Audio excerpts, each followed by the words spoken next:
Thank you, Tom. Hey, Rory. Morning, mate.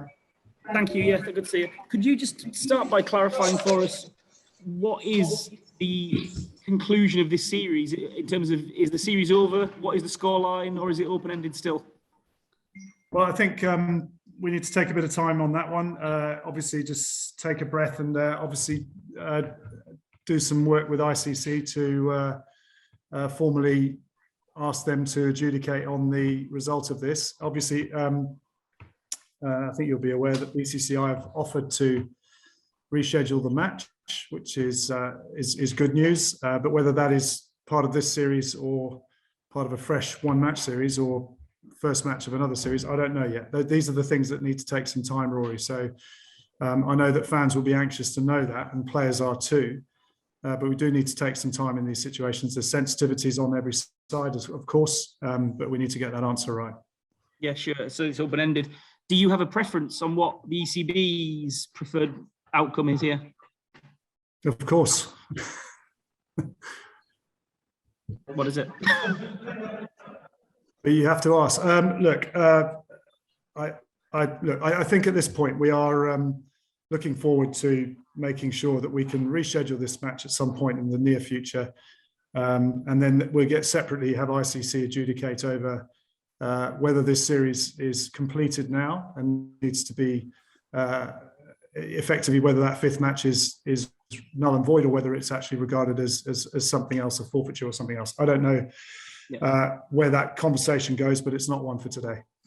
Thank you. Could you offer some clarity on the insurance situation as you understand it right now, and whether there is a tangible difference between whether this game is forfeited or cancelled in terms of your insurance? Yeah, there is a tangible difference between those things, and this is not a COVID cancellation. This is a cancellation. Match is cancelled because of serious concerns over the mental health and well-being of one of the teams, and that's there is a difference, but it doesn't make a difference in respect of ticket buyers. They will be paid back in full. It makes a difference in terms of the ECB balance sheet. Sure.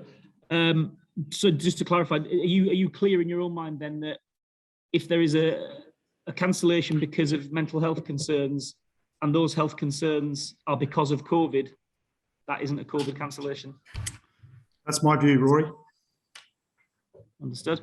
And does the insurance that we're looking at, that issue, does that pertain to all financial matters, including broadcast deals, anything like that? No, that pertains to ticket sales, and there are various, the complexity of broadcast deals is something different and is unique to every deal that we have, and there's the same with commercial contracts, and every deal is different with respect to that, depending on which territory it is overseeing, the term it's overseeing, and the details of those. So we're going through that detail at the moment. Nice, thank you. That's everything for me. Thanks, Rory. Lawrence, next, please. Hi, Tom. Can you confirm what restrictions, if any, were placed on the movements of Indian players between tests, and whether you feel that those restrictions were respected?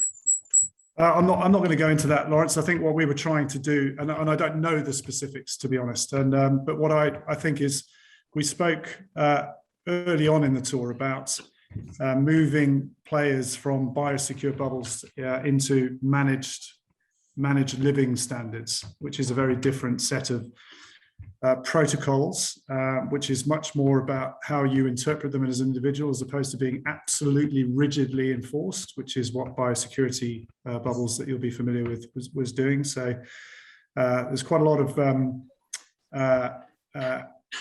I suppose, trust in the way that people operate those within environments, and that is kind of how we're doing things. So we were very clear that a strong biosecure environment would not be sustainable for the length of time that India were on tour here. Indeed, for our own players, that's just not something that they will continue to be able to support. So but the detail of that, Lawrence, I don't know, and I'm not sure it's necessarily helpful at this point to go into that. Would it be fair to say that you're essentially relying on common sense? I think just sensible protocols and sensible standards of behaviour that enable people to try and ensure that they keep themselves and their teammates safe. I think that's the same for both teams. It's been that way. It's also the same for how county cricket's operating, and there have been issues across the game at various different points this season, as you'll be aware. So, but of course, common sense plays a role. Of course it does. Cool. Will McPherson next, please. Hi, Tom. Given what's happened today, whatever the outcome, whether it's a rescheduling, favourable insurance verdicts or whatever, is it inevitable that English cricket and I suppose Lancashire County Cricket Club are going to lose huge amounts of money as today, 7 figures? Can you give us a sense of that? Look, I don't think it's an unrecoverable situation at all. I think these are situations that come up through a complex season that we were putting together. We played. We actually took some steps to mitigate against potential issues later on in the season. We did that by hosting New Zealand earlier in the summer. You'll remember that. And that was part of our mitigation strategy for our test summer. Really important because of the complexity of hosting a team for a very long period of time, which was what we were asked to do with respect to India arriving pre-World Test Championship. We obviously thought long and hard about this and thought, what are the risks and how do we mitigate them? So without wanting to say that we predicted this situation, we certainly didn't. And it's not, we really didn't. And it's a very sad day for Test cricket internationally. But the financial impact of this, we can manage. We just don't know exactly what it is at the moment. But when you're doing a P&L or you're looking at a business and you're looking at risk for that business over the course of a season as complex as 2021 has been, indeed a year of 2021, then you're not always writing down 100% of expectation against every single day of that season. So look, I think we've got sensible risk analysis, we've got sensible plans, we've had mitigation strategies in place. This is a big blow, but it's one that we will get over and get over quickly. From a financial perspective, it's much more difficult from with respect to the hit that fans have taken, that international Test cricket has taken, losing a 5th match of an iconic Test series like this. That takes longer. Chris Stocks next, please. Hi, Tom. You mentioned the kind of the less stringent environment this summer relied a lot on trust. I just wondered if you were happy that Ravi Shastri and several members of the touring party went to a book launch in London last week. Look, the position that we've had is for people to make decisions on the best, on what they think they're able to do and what they're not. And it's not for the ECB to say, in the context of trying to give more freedoms for people to live properly, we're certainly not going to be enforcing the way people live their life within the constraints of those living standards, right? That is not how we operate. We ask that people are responsible, and I think we've seen that over the course of this pandemic, players are able to do that. And I have no, we're going to have to continue to be like that. We've got a huge winter coming up where similar constraints, and they'll be different in every part of the world that we are traveling to, but different constraints will exist, and we need to try to make sure that within the context of people living within those standards, we're operating in parallel, an opportunity for people to rest, recuperate, feel refreshed, decompress from these very, I keep using this phrase, anxiety-inducing environments, but that's what they are. And if you add obviously the international cricket element on top of that, there is no opportunity to decompress for many of these players at certain times. So as I was saying earlier today, I think this is another lesson to global administrators around player welfare and how we schedule our priorities, how we schedule international cricket, how we schedule domestic cricket, and whether we are listening to what players are telling us or Stefan next, please. Hi, Tom. Can I just ask what sort of conversations you've had with maybe Joe Root or Chris Silverwood, those really connected to the England players and the team, and how they're feeling about what's happened today? Yeah, I spoke to Joe earlier. I've spoken many times to Ashley, who was in the environment, as you know, over the course of, well, every day recently. But yeah, I think people are sad, to be honest, and disappointed. I think within the team environment, there's real disappointment because we wanted to have a crack at this Indian team. We felt that I think there was unfinished business, and that's the sort of thing that you want to see in a fifth match of a Test series, right? That's what we all.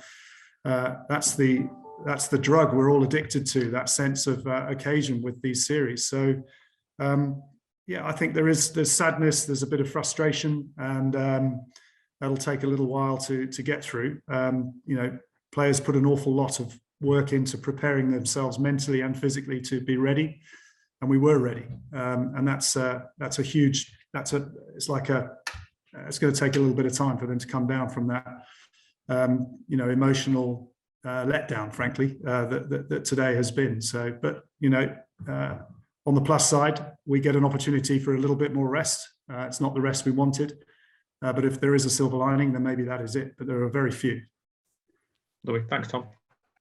Okay, and if we can fit two quick ones in, Paul Newman first. Hi, Tom. Do you think this match would have taken place today had the India players not been flying to the IPL on Wednesday? Sorry, Paul. Do I think that this match would have taken place if had they not been flying to the IPL on Wednesday? Paul, let me be super clear about this one. I don't think the IPL has got anything to do with this, and I'll stress that point. The IPL, this is not a situation which has been created by the rescheduled IPL. I just fundamentally do not believe that for a second. Yeah, I hope that answers your question. Okay, it does. Yep, thank you. Okay, and last one from Julian Gough, please. Hello, Tom. You were talking earlier about scheduling. I just wondered if this is sort of further confirmation, particularly England and India, of possibly simply playing too much international cricket. And you need to look at just rebalancing the workload and relationships between the international and domestic game.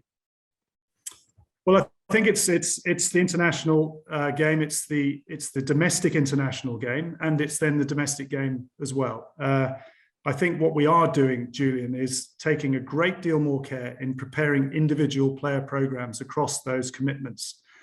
Your point around whether we're playing too much international cricket, I think is one which we spend a lot of time thinking about. We do play more than any other international team. That's partly a quirk of the way our seasons are scheduled, but it's also partly because we are in huge demand as both a travelling and a hosting team. Our fans expect to have the right level of cricket played in this country. Our venues demand it, and you'll all be aware of the pressure that we're under to provide international content to our grounds. We just need to make sure, and I promise you this is something that is being heard loud and clear at board level at the ECB, that the player's voice is as loud as other voices in that debate. And I genuinely believe that is the case now, where I can't say that's probably the case in the past. I think that is, we work very closely with players, and we've had the debate this year, haven't we, about how complex and suboptimal, should we say, the schedule has been. And I've been,